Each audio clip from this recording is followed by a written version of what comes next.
Welcome to all.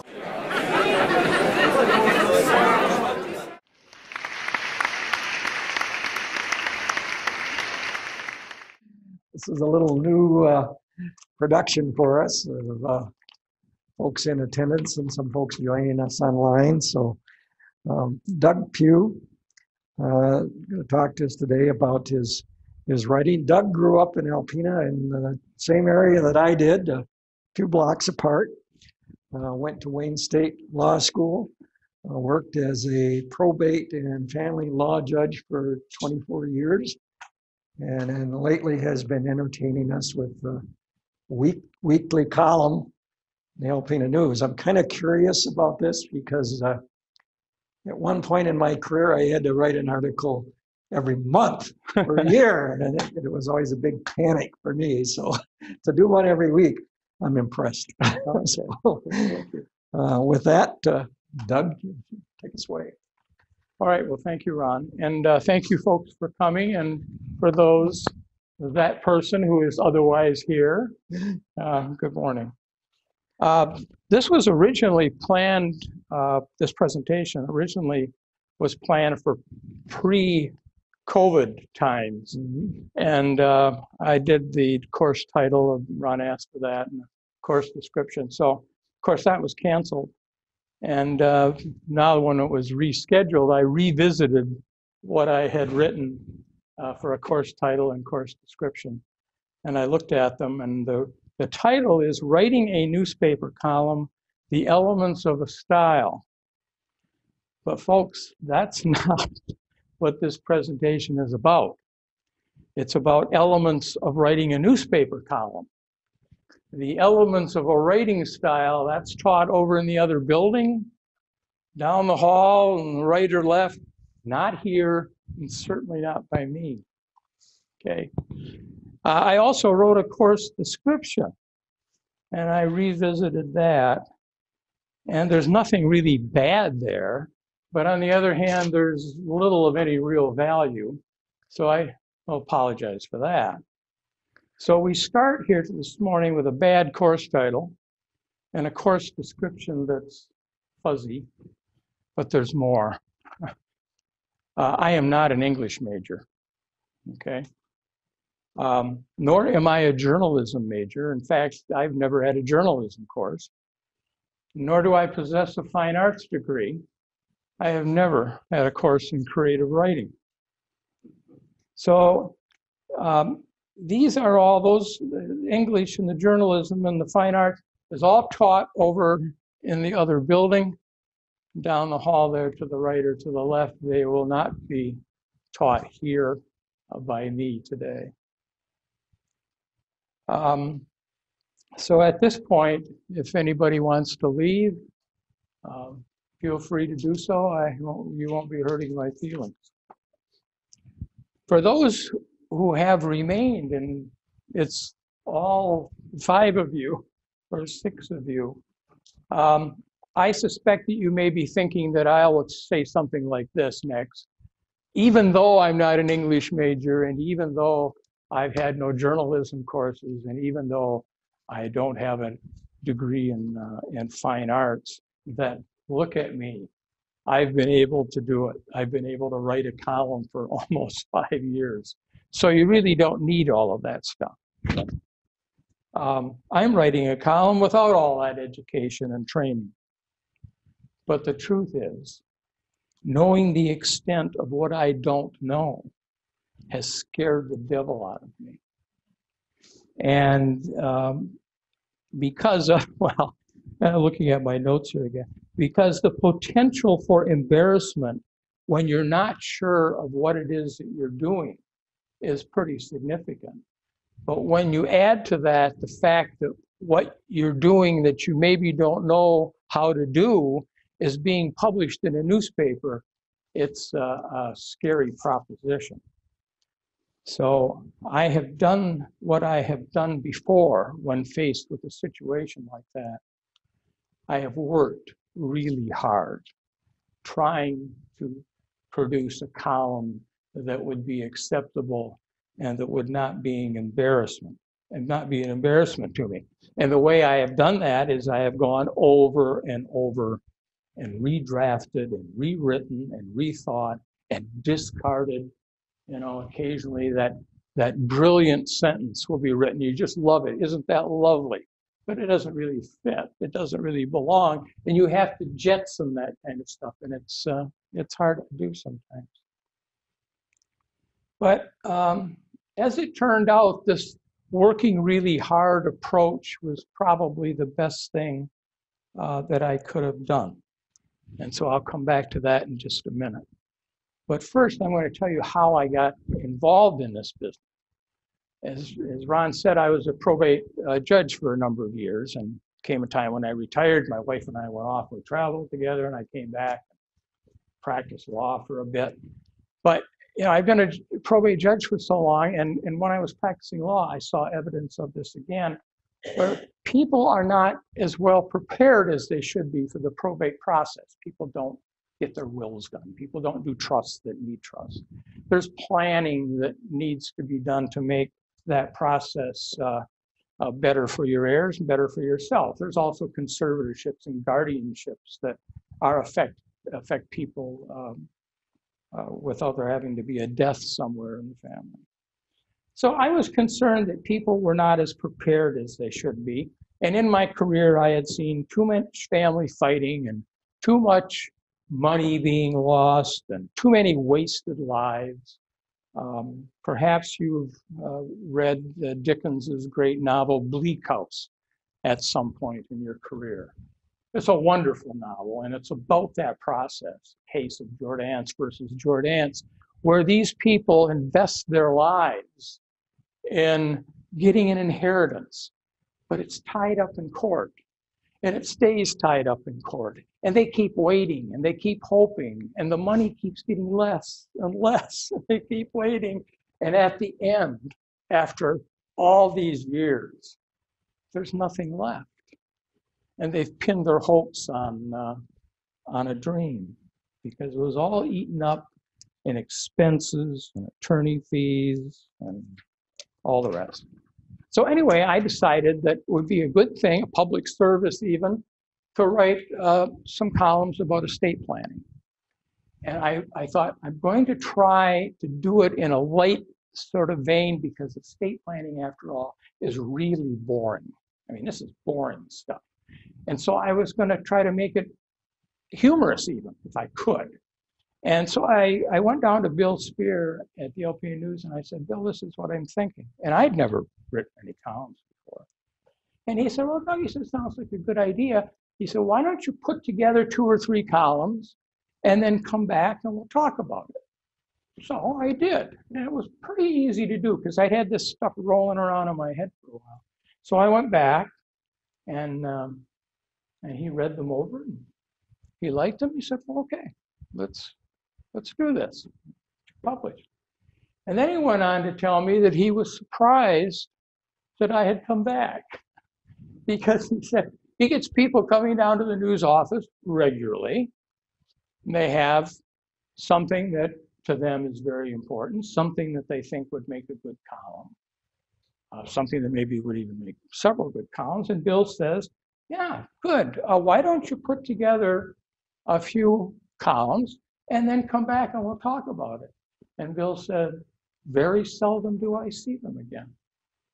Because when they get home, the idea that they've had, they have a paragraph or 2, and then they're kind of stopped. And then the work starts, because you need 600 words. I guess the column runs from 500 words up to 800 is kind of the range that most people are in. And they find, most people find that it's a lot of work, and they never come back. So anyway, I did this probate column for about 6 months. It was a bi-weekly column, and I enjoyed doing it. I got some decent feedback from it. And then I went back into Bill, and I said, Bill, estate planning is really boring, and I'm tired of doing this, and so I'm through.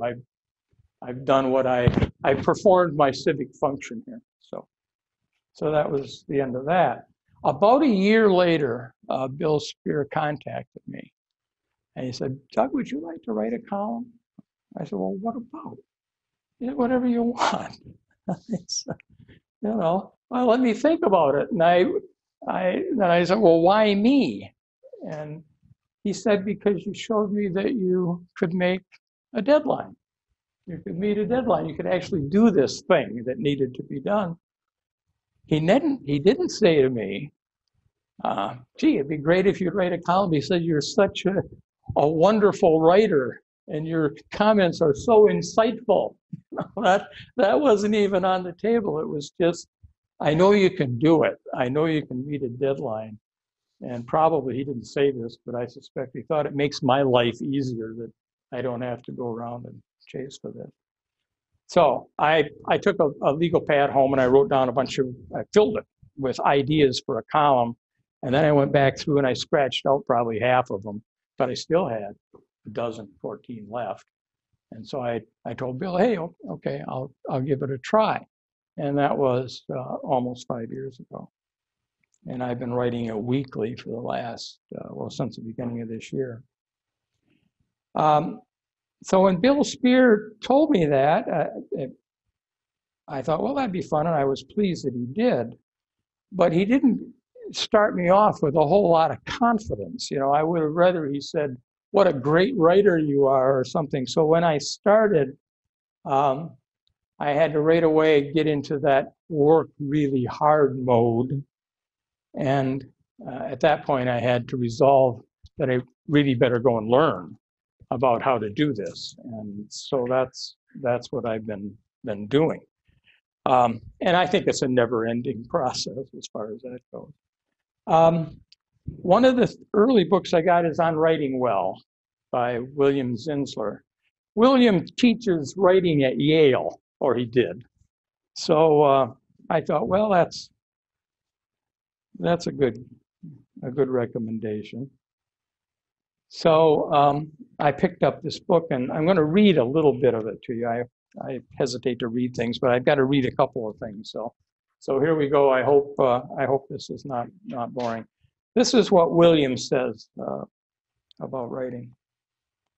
A school in Connecticut once held a day devoted to the arts, and I was asked if I would come and talk about writing as a vocation.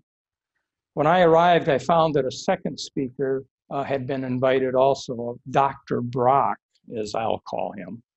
He was a surgeon who had recently begun to write and had sold some stories to magazines. He was going to talk about writing as an avocation. That made us a panel, and we sat down to face a crowd of students and teachers and parents, all eager to learn the secrets of our glamorous work. Dr. Brock was dressed in a bright red jacket, looking vaguely bohemian, as authors are supposed to look. And the first question went to him. What was it like to be a writer? He said it was tremendous fun. Coming home from an arduous day at the hospital, he would go straight to his yellow pad and write his tensions away. The words just flowed. It was easy. I then said that writing wasn't easy and that it wasn't fun. It was hard and lonely, and the words seldom flowed. That's what the Yale professor was saying. Okay. Next, Dr. Brock was asked if it was important to rewrite. Absolutely not, he said.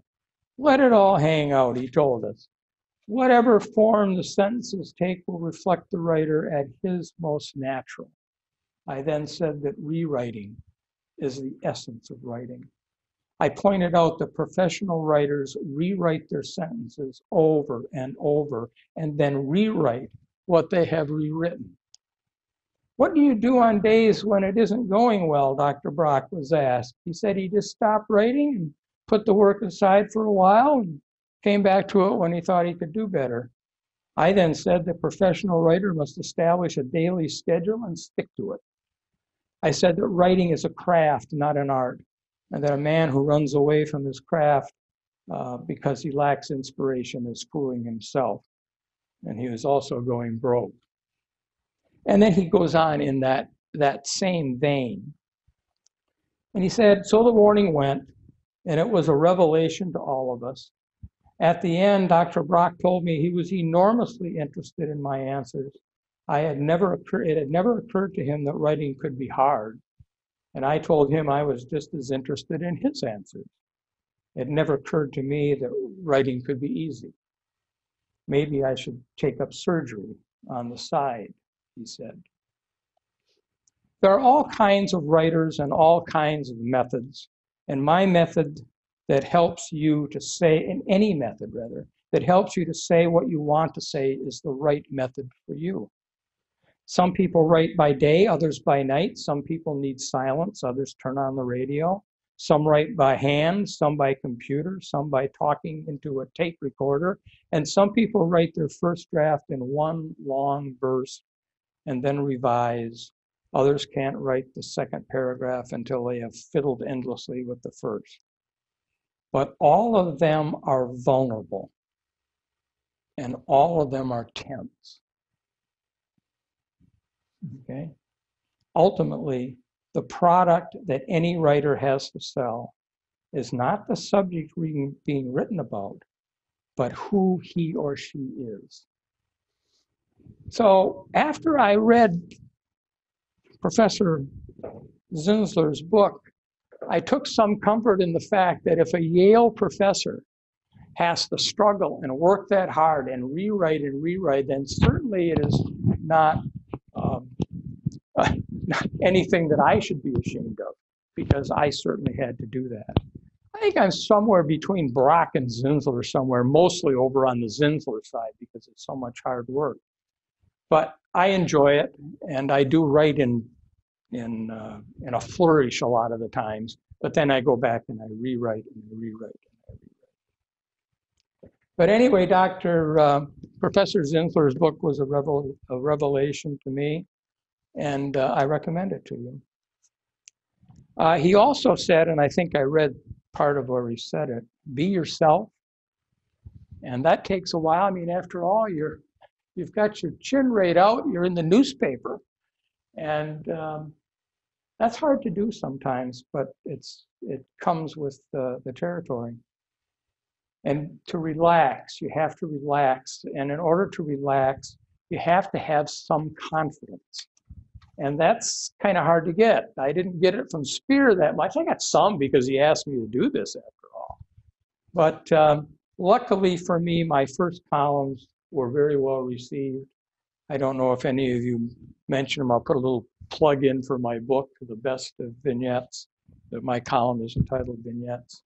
The Canon was the first column I wrote. It was about the cannon that's down on City Hall.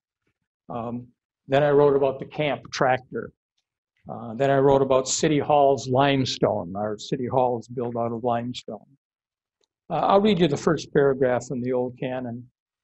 If you have lost your bearings, your ability to determine north from south, east from west, left from right, and no relief appears imminent from any quarter, get yourself down to the center of town, to City Hall, to the old cannon enshrined on the lawn there. It's a solution, mounted on a carriage. E.H. Furbush, Teamster, owner of the, I'm skipping way ahead because I talk about the Maine and the soldiers and the death, because the battleship Maine, of course, exploded in Cuba's harbor, and the cannon that we have on the lawn of City Hall is from the Maine. And I describe the sailors in the accident. And then at the end, they say, E.H. Furbush, Teamster, owner of Furbush Trucking Company of Alpena, moved the cannon from a D&M railroad siding to its place of honor in Churchill Park in preparation for its July 4th, 1912 dedication. When he did, he set it in a completely neutral position, dead set perfect, dead solid perfect, 0 degrees, 0 minutes, 0 seconds, due true north. Not a degree, not a minute or a second of a degree to the left or to the right. Was it not appropriate that he did so? Now, to obtain an accurate reorientation requires only that you sight along the barrel of a cannon that can no longer fire. So I was able to start out well. I got some good feedback. It gave me some confidence.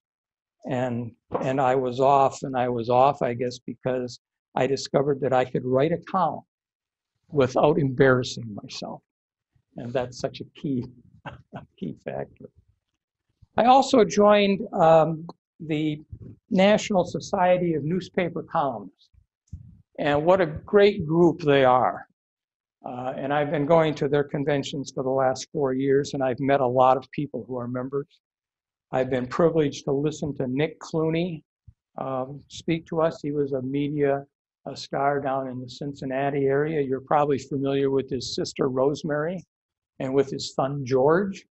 And you see where George got his looks from and where he got his intelligence, and it's from his dad, Nick. Clarence Page came and spoke to us. He's a Pulitzer Prize winner, writes for the Chicago Tribune. And I had the chance to speak at Clarence. We all sat around together, and what a delightful man he is. I've met Connie Schultz and heard her speak. I've met Kathleen Parker, heard her speak. I didn't meet Maureen, but I was there when she spoke, and she gave a good talk. Maureen Dowd. George Will is going to come next year and give a talk. So, and I've met columnists from all over the country. People who write for small town papers like I do, some from writing for weeklies, and people who write for some of the major newspapers in the country. There are many of them members of this society. It's a great group. And who are these columnists that join the National Society of Newspaper Columnists? Well, they're political columnists, they're book review columnists. There's one fellow, a delightful guy, an award-winning columnist who writes about grammar and is able to do it in a humorous, lighthearted way. I think he's probably an English major, you know. There's humor columnists and religion columnists and history columnists and fitness columnists and modern love columnists and nature columnists, and you know the list goes on and on. A few years ago, and I'm going to read to you again. This will be the longest read. A few years ago, Leonard Pitts came and addressed the National Association of Newspaper Columnists. They gave him an award at the time. Leonard is a winner of the Pulitzer Prize. And he's also, you'll see him in the Alpena News. He's syndicated columnist all over the country and appears in the Alpena News. And he came, so it was interesting that he's a columnist coming and telling other columnists how to write columns is sort of the topic. So here I go. I can find it here. And I've cut this down, it was longer. It's entitled Leonard's Address. And Leonard, by the way, is a columnist for the Miami Herald, who is syndicated not nationally, and he did win the Pulitzer Prize. And this address was called The Making of a Columnist. I want to talk to, this is Leonard. I want to talk for a few minutes about how I got here. When I came out of college, I had this book in mind, man. It would make you laugh, it would make you cry, it would make you gasp. And that was just the table of contents. I'm telling you, this book would be so powerful, so life-changing that librarians would weep. Teachers would write sonnets in my honor. So you can imagine my surprise when I woke up one day. The great American novel is like the 10th draft. And I realized that I'm somehow managed to spend 18 years writing about pop music. That's 18 years interviewing Rod Stewart in his hotel suite and loitering around afterward in hopes that Rachel Hunter will walk in. 18 years. When I started writing about music, Michael Jackson was still black, and rap was something you did to a Christmas gift. That's when, and then he just decided he was done as a music writer, as a music columnist. So he said, I went to my editor, and I told him I was done as a music critic. He asked me what I wanted to do instead. He said, I figured, well, I could be a columnist.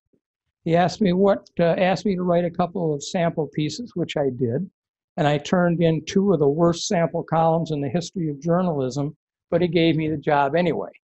And maybe he gave Leonard the job the same reason Spear gave me the job. He knew the guy could meet a deadline, you know. I've spent the last 8 years, and he wrote this a few years ago, trying to learn how to do it.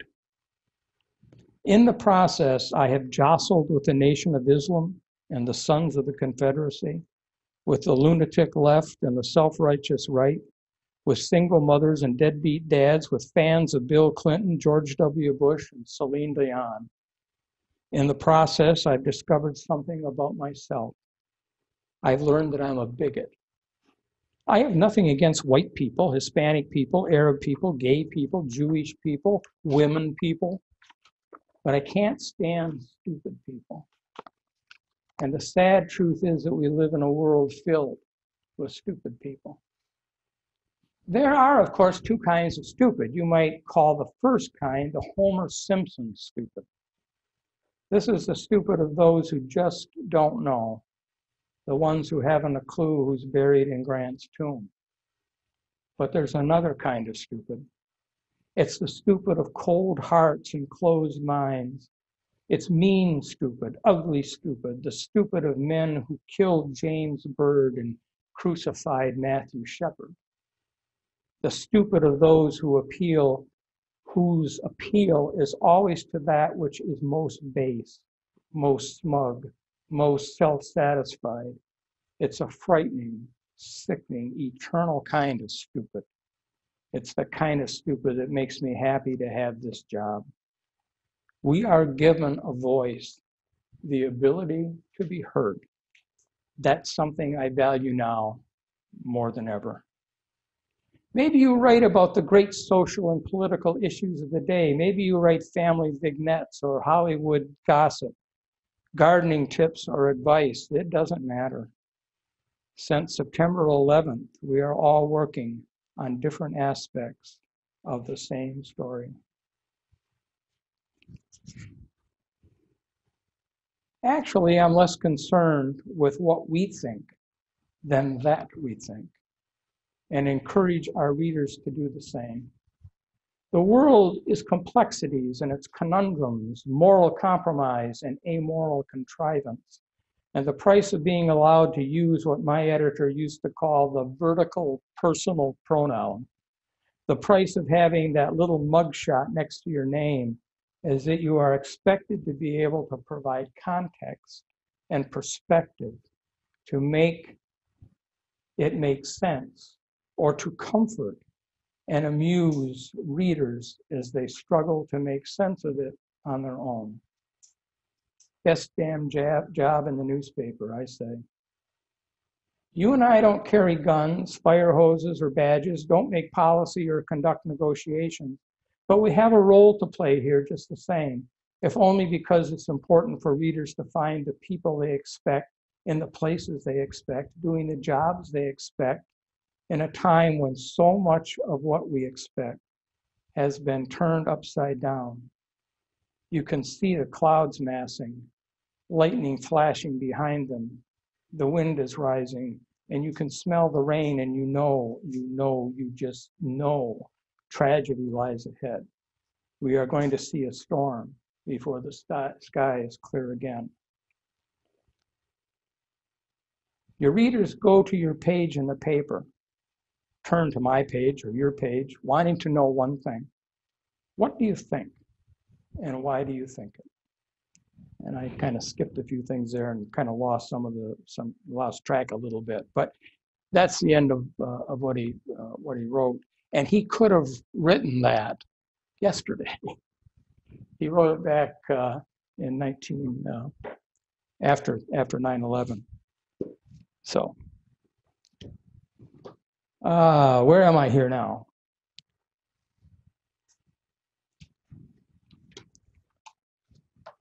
I also met at the National Society of Newspaper Columnists. She, in fact, was the president when I joined.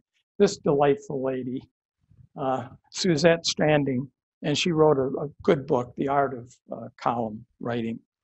And that's a syndicated columnist for Gatehouse Publications, which is they own many newspapers in the country. And she is syndicated. I saw her article is in the Sheboygan Times. So she appears in many different publications. She's also an author. She wrote this book, and I think she's got a couple others. And she is a delightful lady. She really is a wonderful person. Her outline on writing a column is, there's 5 or 6 sections to it.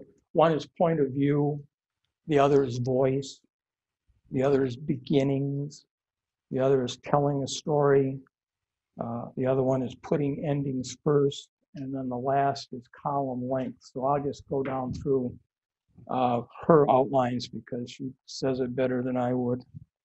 Where are we here? And start with point of view. What's point of view? Well, wanted a strong personal point of view, emphasis on personal. No other form of journalism but column writing allows the writer's individuality to shape both message and self-portrait. Viewpoint is different from voice. Voice is the writing style of the columnist. Point of view is the writer's perspective, her or his fixed identity in print. Every columnist, novice or seasoned, holds a unique point of view because our outlook is the sum of our personal experiences. No one else in the world has led your life, so all of your observations are uniquely enriched. Everything that has gone into a writer's life, from birth to the present, helps to develop a point of view. Whenever somebody asks me how long it took me, to write a book or column, I always say, it took all my life. It also takes, and she really covers it here by implication, but it's all that we have read in our lives. And the good literature comes back and you rely on it. All the Dickens that you read, and the Foster Wallace, and the Joe Mitchells. And I'll mention Joe Mitchell for those how many are familiar with Joe Mitchell? Okay, great writer. Joe wrote back in the 1930s. He didn't write a column. He wrote an article. He wrote articles. He wrote longer stuff. And he wrote for the New Yorker for many, many, many years. He's considered by many to be the father of the form of writing called narrative nonfiction. And I copied Joe a lot, not in the length of what he writes, but in his approach to things. A lot of what I write, I think most, is nonfiction. I'm talking about people in the community or places in our community, and I'm trying to make it as interesting as I can, try to invest it with some humor. But I'm talking about those things, and that's what Joe did. I wrote about Long Rapids Cemetery not too terribly long ago. It was a fun column to read, and I went out and talked to the sexton. Joe had written about a cemetery out in Staten Island. He went out and talked to the sexton. Of course, he had a lot longer article about it. It's kind of the same track. He wrote about fishermen. He wrote about the fish market in New York back in the early days, and the smell of the place and all the fish that were there. And he wrote about the old hotels and the old buildings in the Bronx and people in the Bronx and all the immigrants and the different languages they spoke and the different viewpoints they had. And he got right in and mixed it up with the people. Anyway, I recommend Joe to you, and he's been an effect. David Foster Wallace, has anybody read anything by him? He's a genius. Of course, many of these people are. They're such great writers, like Dickens. But David Foster Wallace, I recommend him to you. He wrote for Harper's Magazine, he wrote an article. See if I can remember the name. Doing something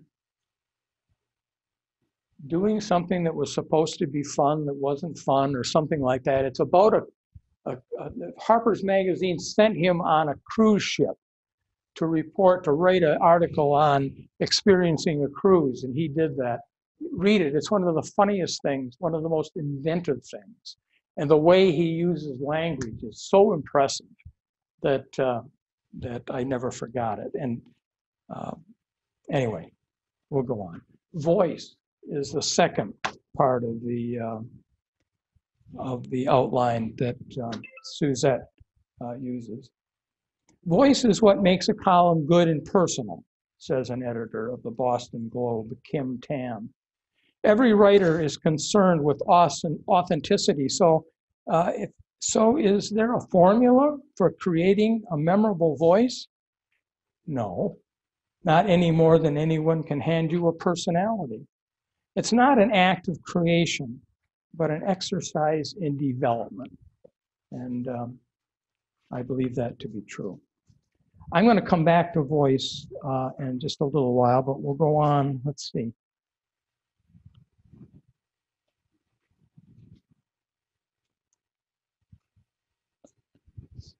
Okay. I guess I'm going to read you something else here again. No, I think I'll skip that. Let me just say this. Some of the columns that I have written have more, and I'm using the word incorrectly, I suspect. They have more voice than others.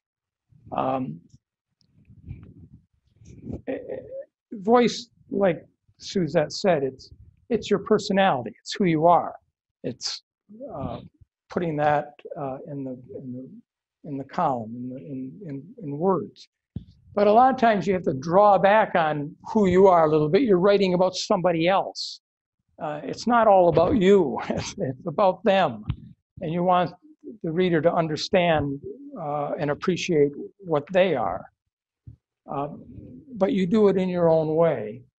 And every once in a while, I'll write about something and I'll just let my voice go out.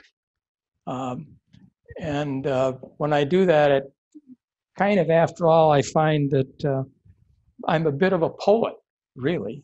You get down to it.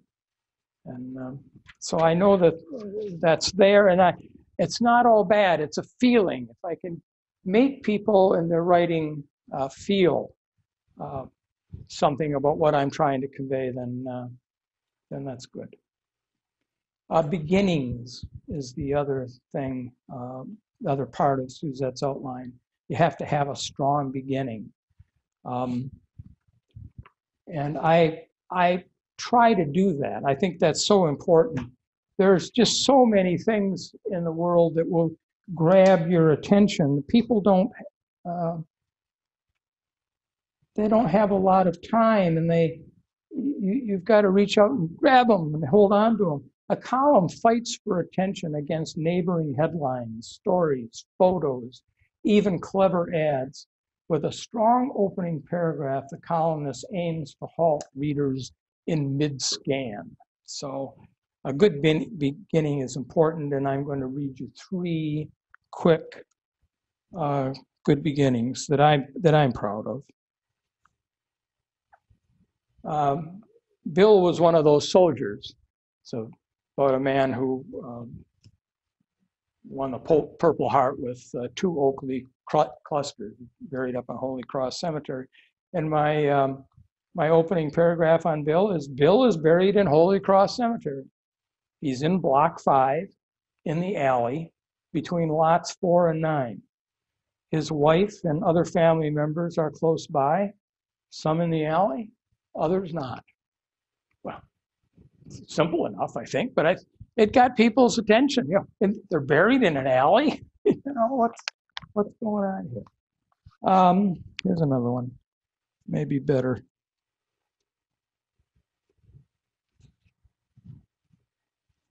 This is traveling along old roads.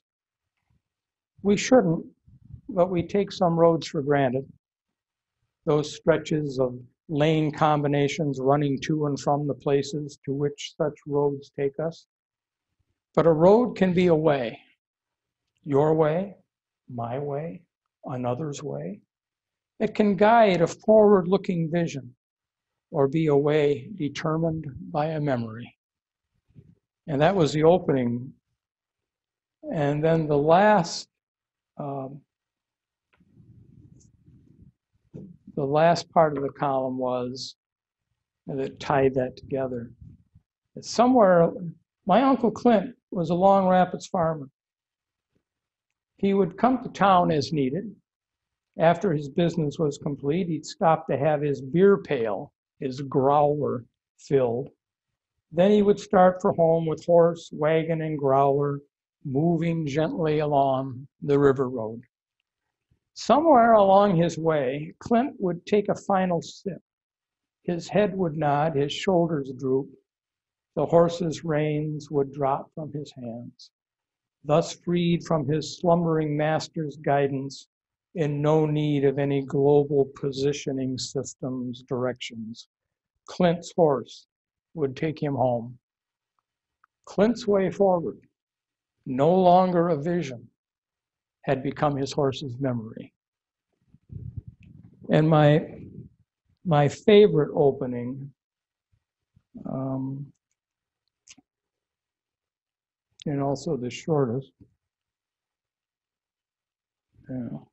68. Sorry, should have had these marked, obviously. This is Moving Through Time in Bolton, if anybody's read it. The opening paragraph there is simply, why Bolton? And that was it. I got a lot of good comments on that. Okay, story is the next thing in her outline. Justin Hinckley, the managing editor of the Alpena News, I asked Justin, I told him I was going to give this presentation, and I said, do you have anything that I could convey to the folks I'm going to be talking to? And he said, in that context, yes. He said, and under the heading of story, he said it's difficult for people who come in and write a column and present it to him. The same way they had done with Spear. They've got an idea and they want a column, and so they come in and they've got something they want to have published. And he said, people have trouble staying with a single theme. They write like a high school term paper. They start out, but then they're over here, and then there's a bunch of facts supporting that, and then there's a bunch of other facts that are supporting this, and it doesn't tie together smoothly. They try to say too much in too brief of a space. And so Justin's comment was, keep to the same theme. And he even extended that over columns. Columns break down into themes, nature, whatever the theme is. He said you have to pick a theme that's going to give you enough material to keep you going. My estate planning theme only went for about 6 months or even less, about that amount of money. Then I got bored. I'm sure there were other things to write about, but they wouldn't have been things that would have been written for a local newspaper. They would have been in some legal journal somewhere, because there would only be a certain number of people who would be interested in reading something like that. So you have to pick pick a theme that's going to carry you forward. Endings, put endings first is one of the things in her outline, and I disagree with that. I never do that. I maybe you just can't think ahead enough to accomplish that. What I do is I write my column, and as I'm writing the column, the ending really appears. It comes out of the effort that I've made in writing about the theme I'm writing about. And it will suggest itself to me, and I go with that. The other thing about endings that many people have said to me is don't end, and there's exceptions to this. I mean, it's not like you don't ever do it, but don't get in the habit of ending a column with a quote. you make this point and then you go find some famous quote somewhere and put that on the end, and that's your ending. And that gets old fast, and that's not recommended. Column length. A column should be as long as it needs to be, but no longer. And most columns fall within that 500 to 800 word category. In my case, I think probably my average is between 600 and 650. Lately, I've been writing a little bit longer. I think I'm coming in closer to 700, but I think some of my best columns were in that 550 range. The discipline of having a limitation that is implicit in a newspaper column, you only have so much space, is beneficial. It narrows your thinking, and in the end, I think is a benefit by having the limitations that you do have. One little note along that line.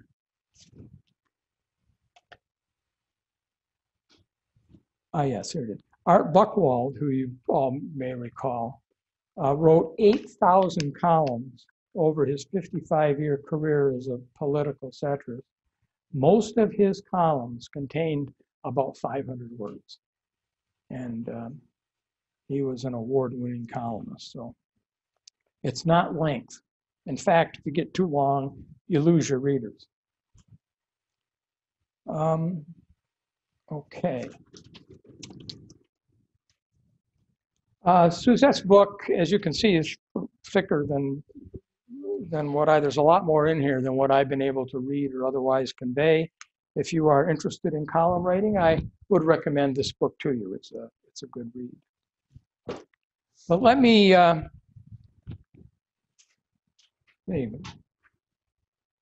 ready to wrap this up.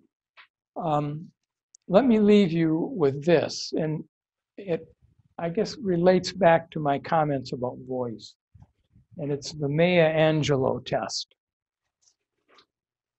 People will forget what you did, and they will forget what you said, and they will also forget what you write, but they will not forget how you made them feel. Thank you very much.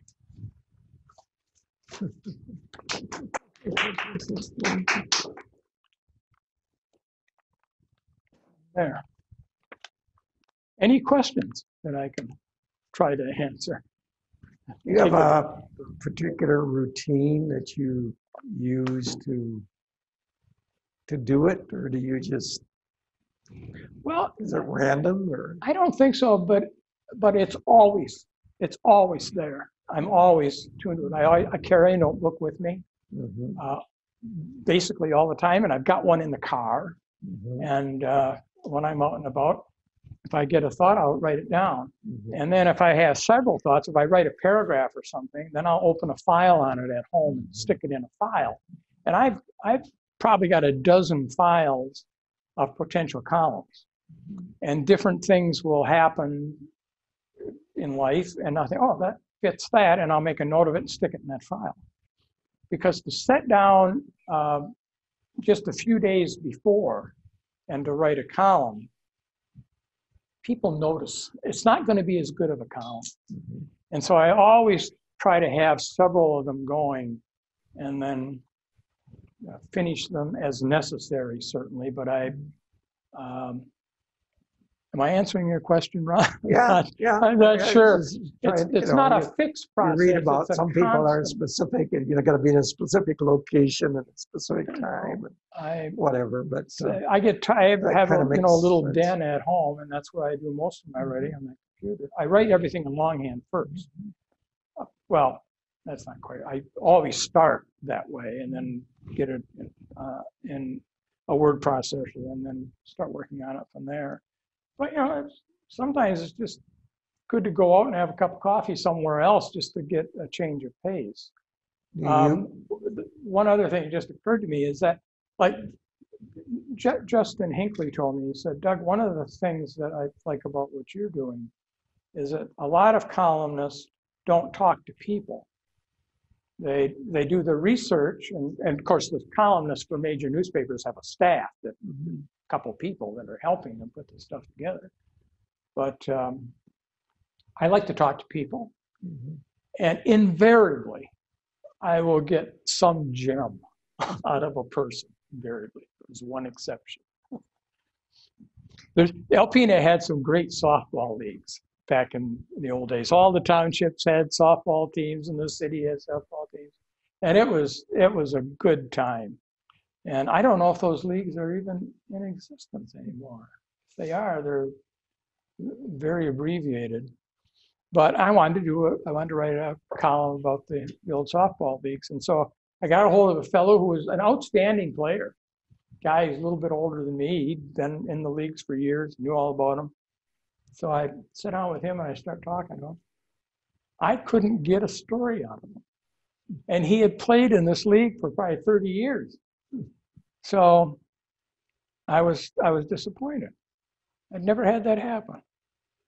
So I got a hold of my good friend Jack Kowalski. Kowalski knew this guy too. I said, Jack, let's take him down to Sayers Bar and get a couple of beers in him, and maybe I can get a story on it. So we go down to Sayers, and we had a round of beers. I'm not making any more headway than I did before, so we order another round, and Jack starts working on him a little bit. And Jack knows this guy. He's known him all his life. We could not get a story out of him. It's the only person I've ever. I said, I'll have to think about that. Or he'd say, oh, well, the score on that game was that I think we won 12-6, but I'm not sure. Maybe it was 11-5. You know, that kind of stuff. No human interest stuff at all. It was really frustrating. But with that exception, talking to people is it's great material. When you think you have it, you have somebody look at it for different perspective at all? Or? My wife reads everything. Yeah. And so a lot of times she'll read it and she'll say, well, you know, this, and she'll take me up. How can she not see how great this is? You know, what do you mean change that? That's the best sentence in the whole thing. It's a genius. It's just brilliant, you know. But you're telling me that's not. So she's tough, and she holds her ground. And afterward, you know, if I get upset with her or something about you didn't see it, and then invariably, you know, an hour later I'm back and I'm saying, yeah, you're probably right.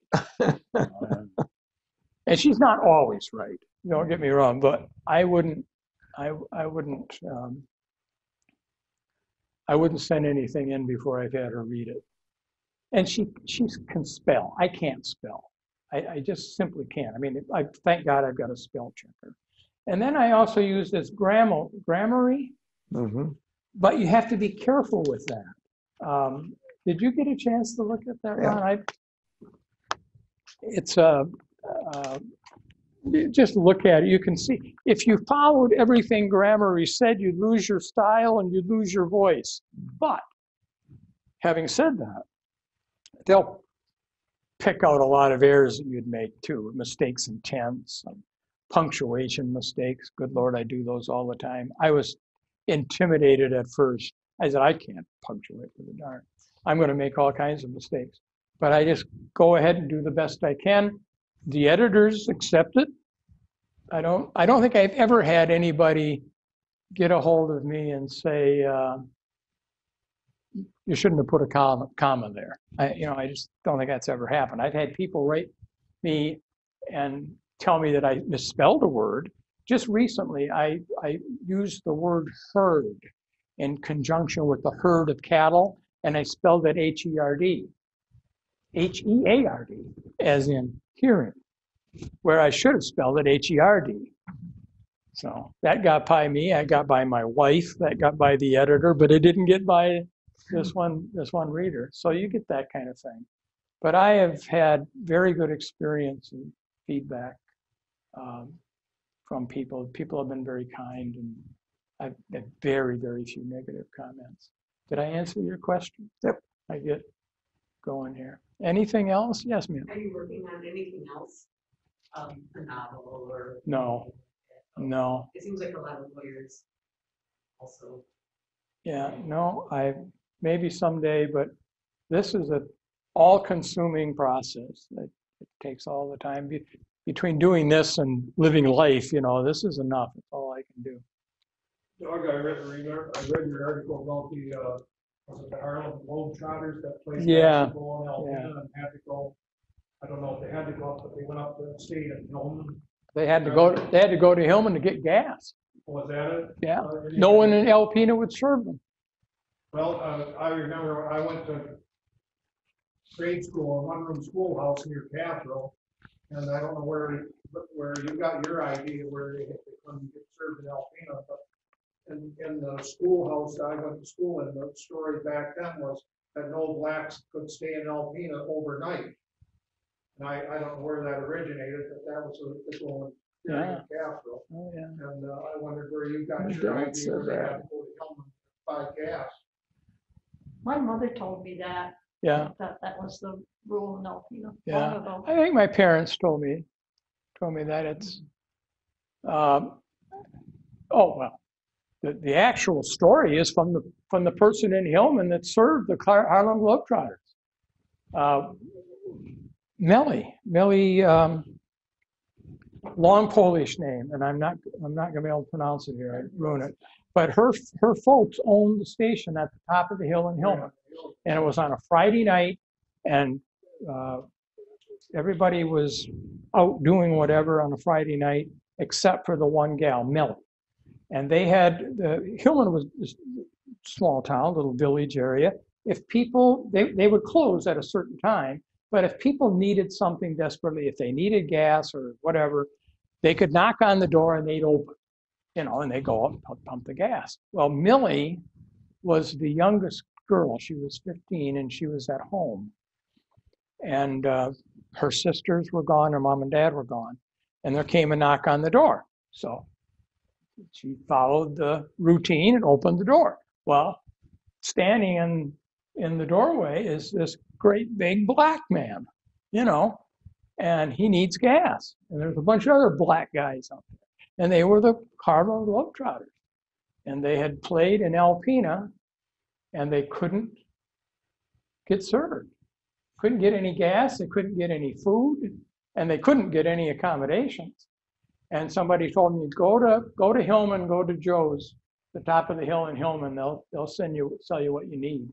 And they got gas from her, and they got some milk and some cold meat and whatever they could get, and they left town. So yeah, I got that right from the horse's mouth. Yeah, different days, different times.